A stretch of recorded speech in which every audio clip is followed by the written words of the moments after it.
Starting a business without market research is like setting sail without a map.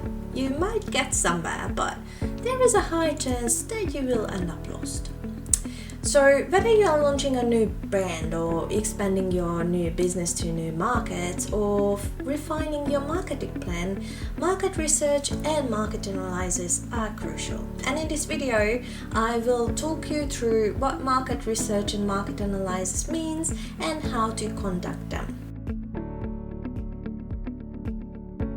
People usually use market research and analysis interchangeably, but they are not the same at all. The key difference is market research helps you gather the data about consumers, competitors, and the market, while market analysis helps you interpret the data to make strategic business decisions. So they are both very important. So let's start at the beginning. Step-by-step guide for market research. So step 1 is define your objectives. Before conducting any kind of research or collecting any kind of data, you need to define what you need to learn. Ask yourself, what do you want to know from this research? What do you want to get out of it? Some common objectives include understanding customer behavior and expectations, or identifying trends in purchasing behavior, finding out how the competitors get to the customers, and evaluating the demand for new product or service. The example goal could be identifying why customers prefer brand A over brand B and what would make them switch. Here is a pro tip for you. Use the SMART criteria to frame your objectives effectively. SMART stands for specific, measurable, achievable, relevant, and time-bound. I do have a very detailed blog post about this, and I will leave it below. Step 2 is to identify your target customers and buyer personas. I talked about it recently in my previous video in deep details, so I'm not gonna waste any time with that, but I highly recommend to go back, watch that video, because that's where your marketing strategy starts. Without knowing your customer, you do not have a good marketing. I guarantee this for you. And just to make it a little bit easier for you, I created a freebie. It's a free download with a template, how to identify your target market, target audience, and how to build your buyer persona. And it also includes a ChatGPT prompt that makes it a lot easier. So in this video, I will only talk about it, how a customer profile will fit into the market analysis, market research picture. So again, if you'd like to know how to create a target audience and buyer persona, go back and watch the previous video. I will leave it somewhere here. So creating a detailed customer profile helps you focus your research on the right people. So consider the following factors: demographics, such as age, gender, income, education, occupation; geographics, where they live, where they go to shop; psychographics, such as values, interests, life choices, and pain points; and behavioral insights, such as buying habits, brand loyalty, and preferred shopping channels. So here is an example for you. A fitness apparel brand might define its primary audience as health-conscious individuals aged 25 to 40, living in urban areas with an active lifestyle and disposable income. Step 3 is to conduct an industry research. Industry research technically helps you understand the overall market landscape and whether there is demand for your product or service. Things to analyze could include the market size and trends. Is the industry growing or stable, or is it declining? Legal and regulatory factors. Is there any compliance issues? Economic indicators, inflation, interest rates, and supply chain concerns, for example. And technological advancement. How is innovation affecting the industry? For example, if you are a copywriter, is your job in danger because of ChatGPT? It's not. Tools to use could be Google Trends that tracks search trends over time, Statista or IBISword that provides industry reports, and the last one is competitor research that will be actually step 4, analyzing websites, social media, and also their ads. Step 4 is conduct a competitor analysis. So knowing who your competitors are and what they are doing well or not well helps you differentiate your business. Identify your direct competitors, businesses offering the same product or service, and your indirect competitors, businesses who are solving the same problem but on a different way. Key areas to analyze: pricing strategies, marketing and branding strategies, customer reviews and customer feedback, strengths and weaknesses. So let's create a competitor matrix and let's compare competitors. So let's say that you have brand A and you have brand B. You have to analyze their prices. Brand A, for example, a little bit cheaper than you, and brand B is a lot more expensive than you. Their unique selling proposition: brand A will be 24/7 customer support. Brand B is eco-friendly. Let's talk about their strengths. They have a strong branding. Brand B, they have a loyal following. And let's talk about the weaknesses. Brand A, limited variety, and brand B, high prices. So knowing these will help you position your product. We will talk about how to identify your unique selling position, and this matrix is just the best thing to have when you are trying to figure out how to position yourself differently compared to your competitors. Step 5, collecting primary data. Primary data is first-hand information collected directly from your customers. These methods can include surveys and questionnaires, focus groups, interviews, observations and field studies, and test marketing. Test marketing is when you are launching a product in a smaller size or offer almost free service to a few people just to test what you are good at, what you are not good at, and you can ask them about your service or product afterwards, and this information can help you position your product and service, help you price your product and service as well. For surveys and questionnaires, you can use Google Forms, Typeforms, SurveyMonkey to gather information on products, pricing, and also branding, what resonates with your customer.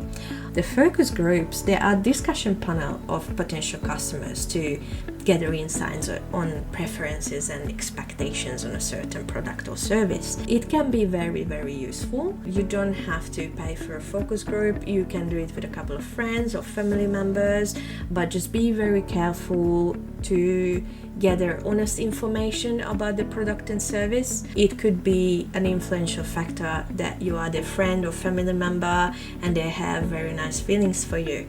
So just make sure that you can exclude that part from your research. You can have one-on-one interviews with industry experts or loyal customers of other brands to understand their motivations.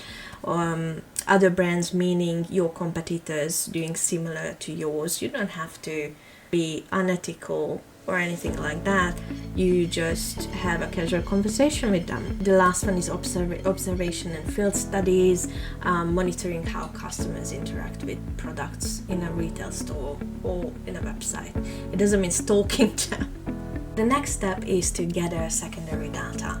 Secondary data includes information of an existing research from credible sources. It could be industry reports, government data, or competitor websites, competitor social media, and their customer reviews, their ads. For example, if a coffee shop looking to expand may research the area industry reports on coffee consumption trends and also checks out the competitor's pricing strategy. The next step is interpret and present findings. So once the data is collected, analyze trends, pain points, and growth opportunities. Create a structured report with actionable insights, including graphics and data. It's not only useful for you, but if you are planning to involve investors, you have something in your hands that you can show them how your company is gonna evolve, how your product's gonna develop, and what kind of market you are planning to enter. Do not overcomplicate it. Use tools like Canva or PowerPoint, whatever you feel comfortable with. Use some sort of visual presentation to make it a little more digestible. So that was our market research. We are now going into the step-by-step guide on market analysis. So the first one is conduct a SWOT analysis. A SWOT analysis helps businesses evaluate their strengths, their weaknesses, their opportunities, and their threats. So it usually looks like this. And here are your strengths, your weaknesses, your opportunities, and your threats. Like that. So your strengths could be unique product features, strong branding, or loyal customers. Your weaknesses could be high costs, lack of brand awareness, especially if you're starting out, or small budget.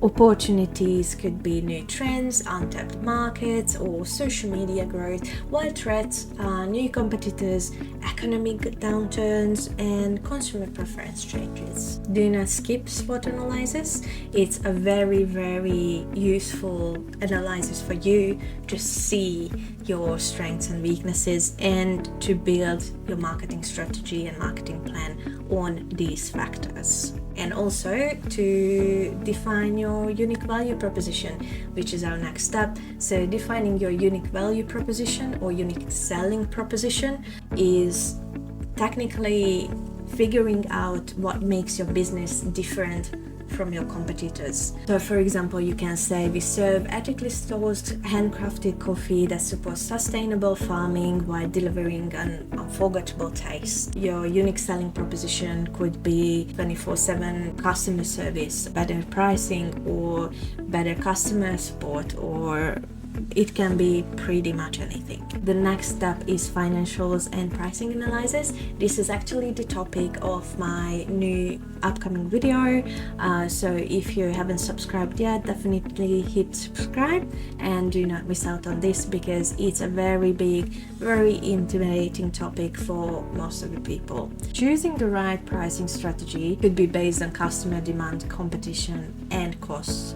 This is the easier approach. There are many strategies out there. You only need to know four for now. First one is cost-based pricing, so ensuring that selling price covers all the costs while maintaining profitability. The next one is value-based pricing. While the first one is more for product-based businesses, this one is more for service-based businesses, because value-based pricing is setting prices based on perceived customer value rather than production costs. Number 3 is competitive pricing in relation to your direct competitors, but be very careful with that, because for example, if you are making handcrafted products that takes hours and hours and your direct competitor is ordering them from Temu, then you can go into the competition that you technically cannot win.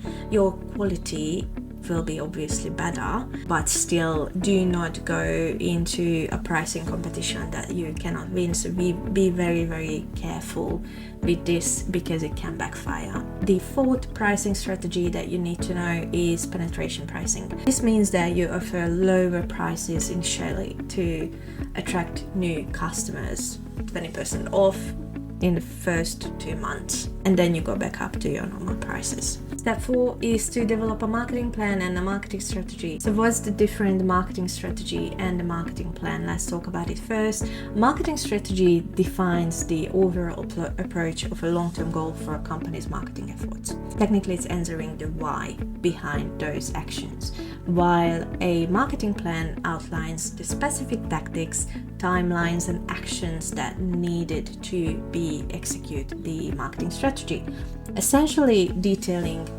how to achieve those goals. So in simple terms, The strategy is the guiding vision, and the plan is the roadmap on how to get there.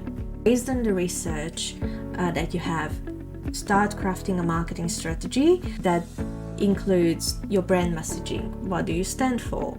Your marketing channels. Do you want to use social media, SEO, paid marketing? Your lead generation strategies. Would you like to go with freebies, partnerships, or referral programs?